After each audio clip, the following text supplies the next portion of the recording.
This is Scott Vanderplu, and you're listening to the Artist Edition Index Podcast, episode 78. I went down to the St. James Infirmary, found my baby there, stretched out on a long white table, so sweet, so cold, so fast.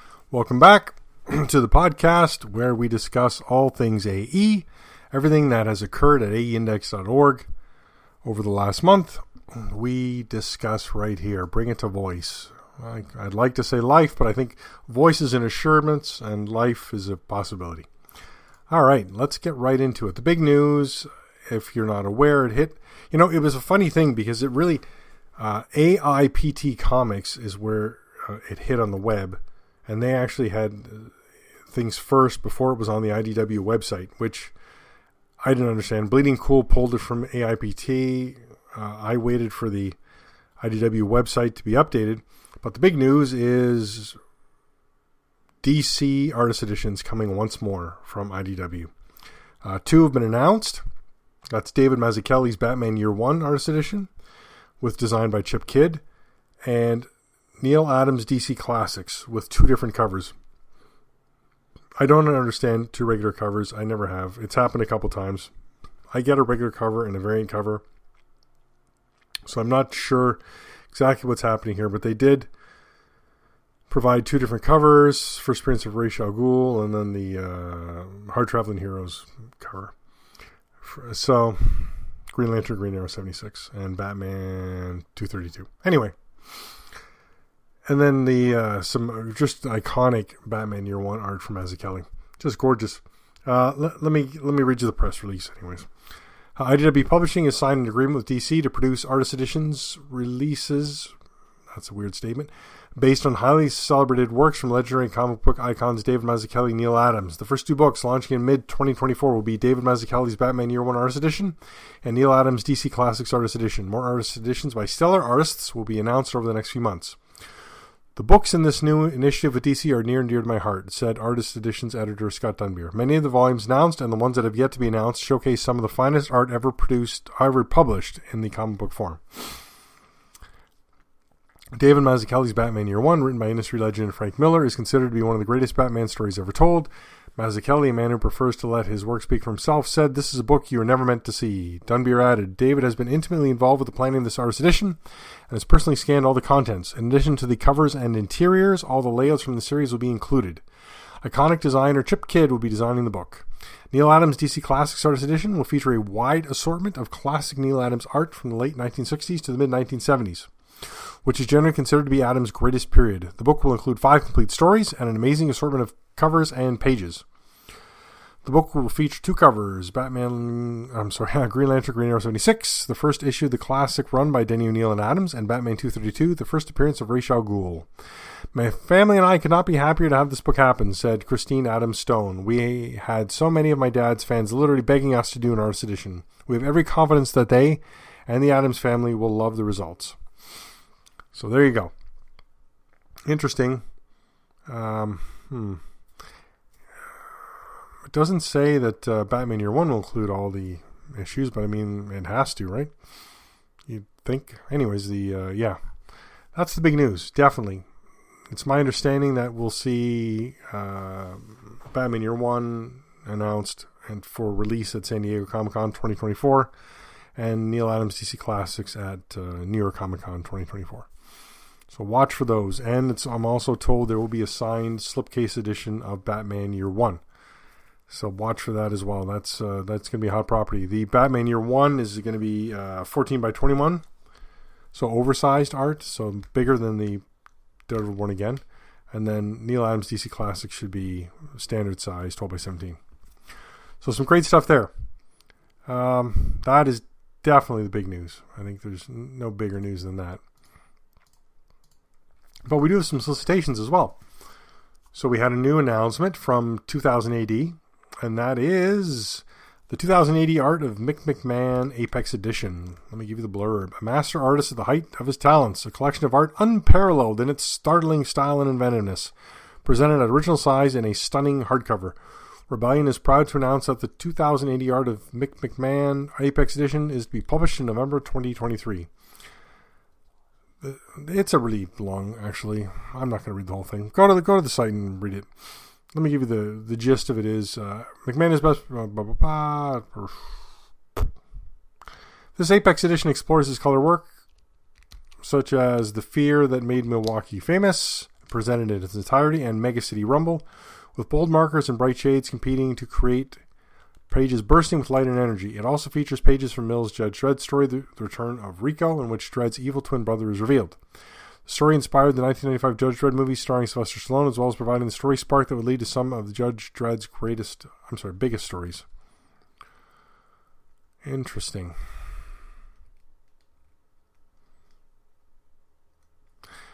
Here's the paragraph that really excited me. This stunning collection closes with one of the most important works outside of the pages 2000 AD. Created for Marvel's epic imprint, The Last American is a profound meditation on loss and hope at the end of the world. Written by John Wagner and Alan Grant, just as the legendary writing partnership is drawing to a close. McMahon's pages sing with color and clarity his post-apocalyptic landscapes filled with despair and emptiness as its lead character, Ulysses S. Pilgrim, searches for what remains of humanity. So this is a very interesting collection because we already had the Judge Dredd McMahon book already. And now we have the 2080 Art of Mick McMahon that includes Judge Dredd stories and an epic story. So I don't really understand what's happening there. But there's a standard version, and it's $122.99 US. And then there's a slipcase limited edition, $196.99 US, and that's only available from the 2080 website. Links are on my site. So go to aindex.org. You'll see the links. That's some good news. And then Diamond did their solicitations. We already knew about this, but now it's hit Diamond. So it is Frank Miller's Daredevil Artist Edition, which is just a straight reprint of Frank Miller's Daredevil Artifact Edition. No new pages, no new cover, no new nothing other than the title. So if you have that already, don't worry about it. If you missed that book and it's too expensive now, you can look forward to this Artist Edition. So exciting news for you there. All right. Let's talk poll for last month. I'm still working on Billy Hines' questions that he sent to me just to try and get more information about AE readers. And he asked, the question for this month was, what is your primary interest in buying AE format books? And we had artist, character, nostalgia, storyline run, and varies by book. So 1 vote for storyline run, 6 votes for varies by book, and currently 71 votes for artist. There was some interesting talk on the forum about, can this actually be separated? Can you actually separate nostalgia out of artist? Can you separate nostalgia out of storyline? Actually, any of these other things. Can you actually separate out nostalgia? Because nostalgia is a key factor in all of this. And whether people don't seem to like to acknowledge that, but it's absolutely true. Nostalgia is running through all these reprints. When somebody gets their 8th reprint of Amazing Fantasy 15 in, the 8th format, they have several omnibuses and masterworks and oversized hardcovers and things. They're just getting it because they love, Ditko art. They're getting it because they think it's an amazing story, or there's the pull of the nostalgia. So, as I said, it's a tough call. But that's the poll. It's always open to vote. You can always come back later, and we do a new poll every month. Find that at the website. All right. Shipping changes this month. A couple of things. Michael Golden's Marvel Stories Artist Edition slipped to August 8th. That was scheduled for July. And, that should be it, actually. All right. Let's talk. No, actually, hold on a second. Let me check letters here. Just I've been a bit I've sold a few more books this month, so I'm always thankful to anybody who listens and buys a book from me. Greatly appreciated. The store is a lot of good books there. I'm doing market value, so you may find it cheaper on eBay, but I'm sort of I do the average every month, so I sort of know that. A couple people sent me some things on the. Oh, geez, that's a terrible to have silence on your podcast there.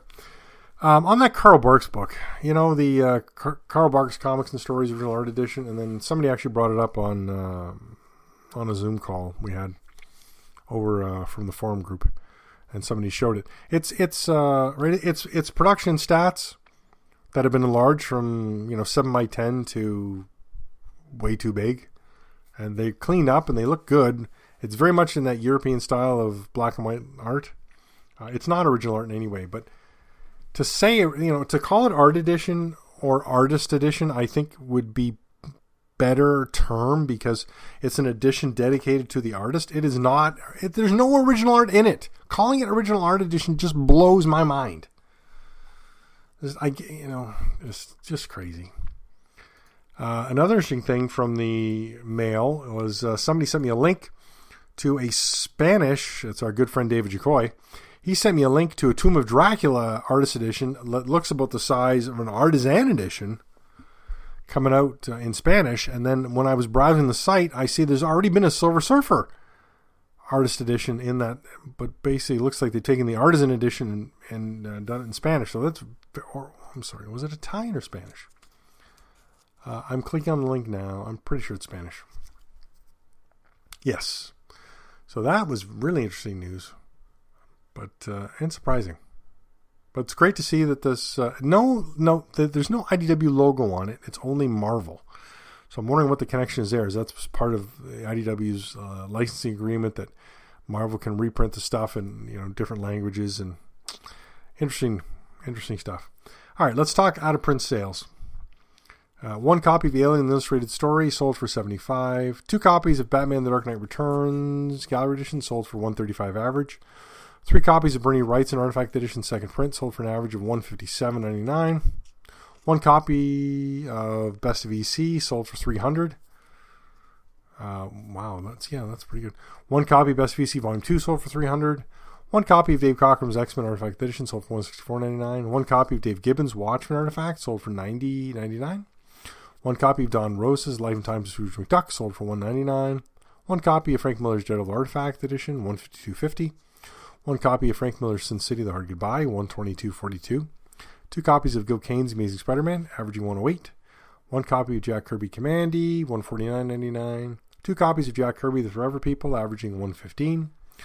1 copy of Jack Kirby's Fantastic Four: The World's Greatest Artist Edition, that's the twice up one, $300. 4 copies of Jack Kirby's Marvels and Heroes, that's also twice up, averaging $210.24. 2 copies of Jack Kirby's The Mighty Thor, $224.97. Interesting, all those twice up books, sales and good amounts this month. 1 copy of Joe Kubert's Tarzan and the Apes for $90. 2 copies of John Byrne's Fantastic Four, averaging $270.50. 1 copy of John Byrne's Marvel Classic for $84. 1 copy of John Byrne's X-Men Artifact for $394.99. 1 copy of John Romita's Amazing Spider-Man for $92. 1 copy of Lone Wolf and Cub for $112.78. Again, there's no way to really differentiate that. As we discussed previously, there seems to be some new volumes, some new copies discovered, and those have hit the market. I'm debating whether to pick some up and offer them on my site. I feel like those are going to go out again, and then they're going to be hard to get. 1 copy of Mad Artist Edition for $300. Wow. 1 copy of Mark Schultz's Xenozoic Tales for $224.99. 1 copy of Mike Mignola's Amazing Screw-On Head for $129.99. 1 copy of Ross Andrews' Amazing Spider-Man for $134.99. 2 copies of Spawn Vault Edition 2, averaging $264.50.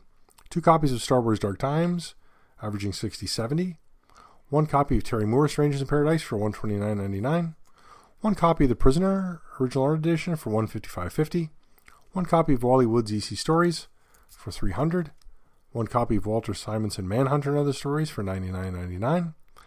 1 copy of Walter Simon's The Mighty Thor second print for $63.92. And 1 copy of Will Eisner's The Spirit Artist Edition for $140. For the record set this month, Jim Lee DC Legends Artifact Edition Comic Book Legal Defense Fund variant cover, $499.99. Sergio Aragona's Groove the Wanderer Artist Edition signed, $449.99. So, wow. Lots going on. All right, let's talk about, before we get to our reviews, 2 reviews this month, let's talk about supporting the site and the podcast and everything else. 3 ways to do it. All 3 greatly appreciated by me. First one, use the affiliate links on the site. You'll see them, eBay, things from another world, that kind of stuff. When you click those links and buy something, I get a percentage. If you're going to buy the book anyways, I really appreciate you clicking through and using one of my links. Next best way to support is by buying a book in the store. Lots of great stuff in the store. I've added some new things. I'm going to be adding some things at the end of this month again. I'm only really adding out-of-print books.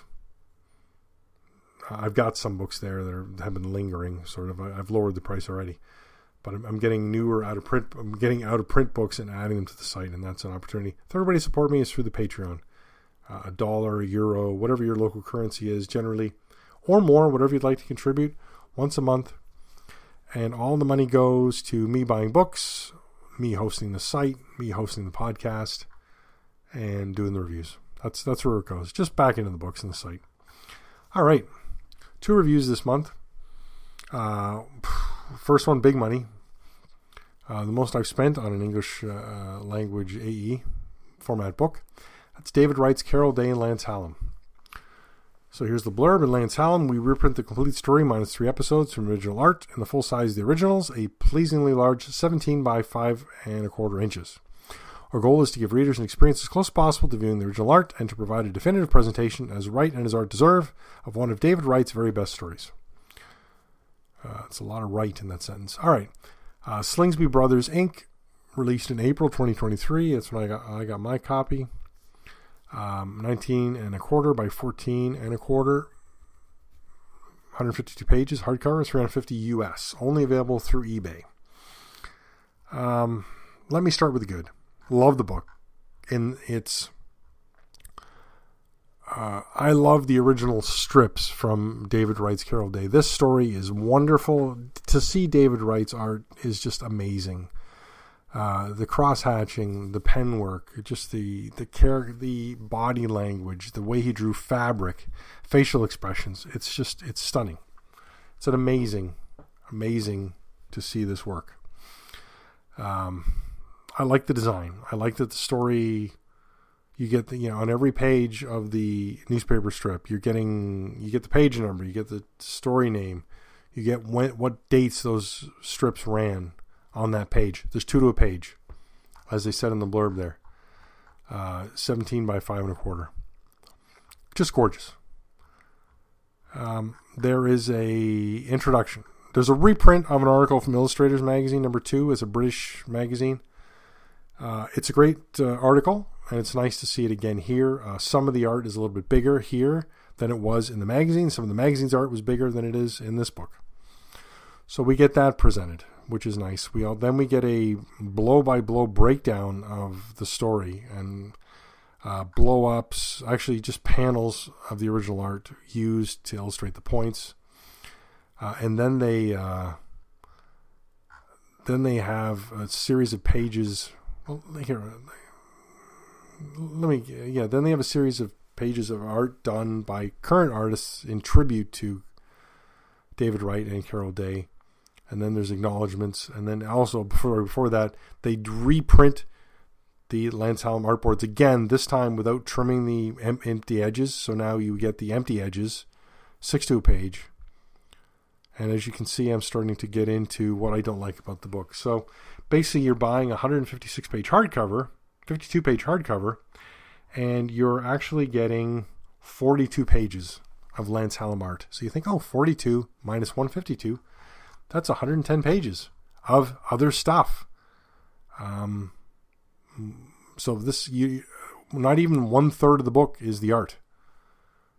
You get all this extra stuff that just adds to the cost, I'm sure. $350. Could they not have cut some of that? Maybe considered that maybe just too much? If they were considering a second volume, maybe cut some pages. Representing the original art with the empty borders just added pages that we didn't need.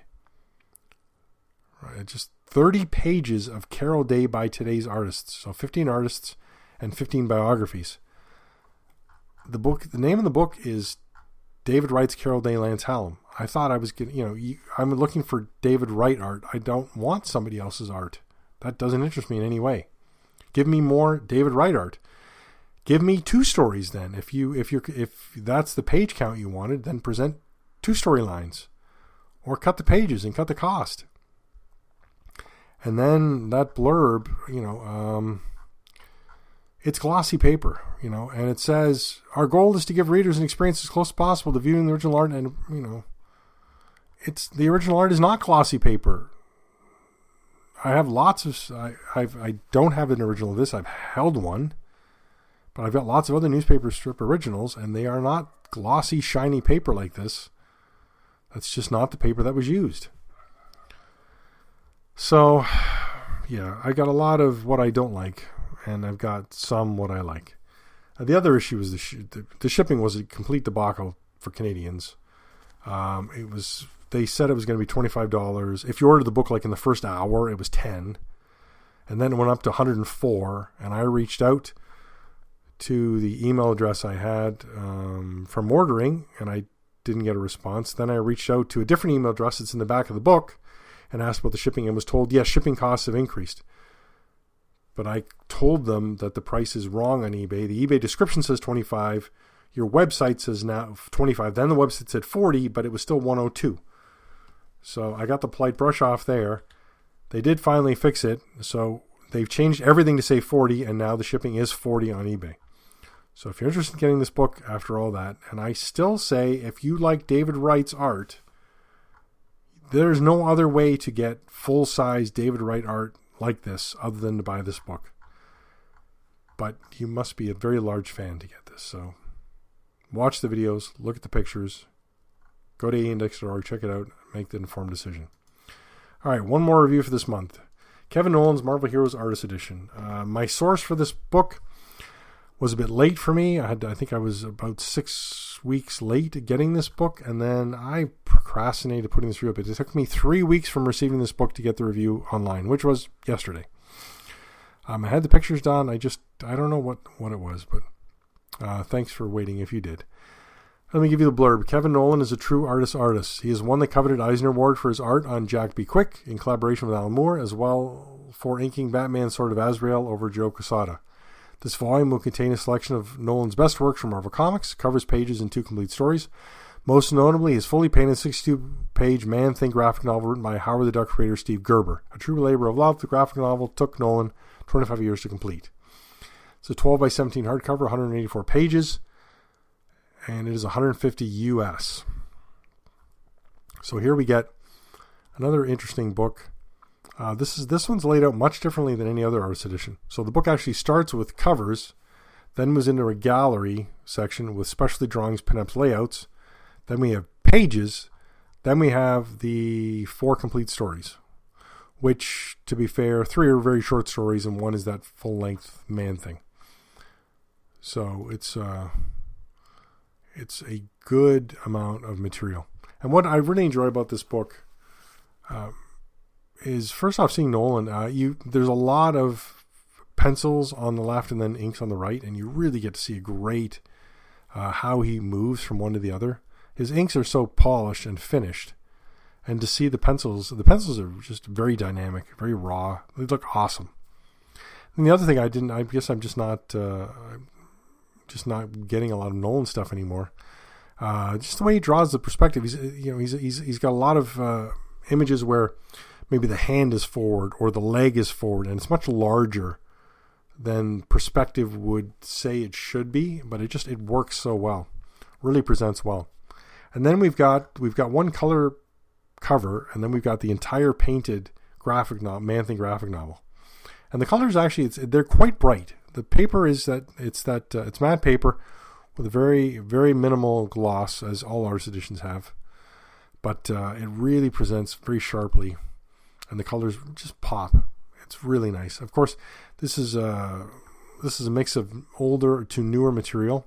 So the Man-Thing graphic novel has no lettering, but the 3 short stories are all lettered. So that's it's great stuff. Definitely, if you're a Nolan fan, this is a wonderful book. If you're a Marvel fan, really you're an art fan, it's a great pickup for sure. color scheme is really good. I was really impressed by the color scheme. Randall Dahlk again. And this blue and orange, they just work beautifully. And then he's using the bullets in a really nice way. And the white text just really pops. Very nice presentation. What didn't I like? I actually don't like starting with not the complete stories. I'd rather start with complete stories. Also, I'd like to see the material in chronological order if possible. It would be great to see Nowlan's progress as an artist from earlier to younger. So what we actually end up with is a lot of newer stuff and then some older stuff mixed in, and then we end with some older pieces, and then we go into these stories, and it feels a bit jumbled. No page breaks, no chapter breaks, sorry, this time around. We get the 2 tables of contents and just the stuff. So great book. Well worth picking up. Has I been really? I don't know. I mean, how often have I said it's not worth picking up? That's the question. All right, let's wrap up for this month. Great podcast, in my humble opinion. In that I managed to get through it. I was really. This may have been another day late. I noticed I moved from the last day of the month to the first day of the month now, and it's working fairly well. But if I do any more procrastinating, it's going to slip off the edge and start to become later and later. So I don't want that to happen. All right. Please check out the website, aindex.org, for any material we talked about tonight. And send me any questions you have, scott@aindex.org. I love to get questions and to answer them, and then we get to discuss them on the podcast. So talk again next month. Let her go, God bless her. Wherever she may be, she can search this wide world over. She'll never find a sweet man like me.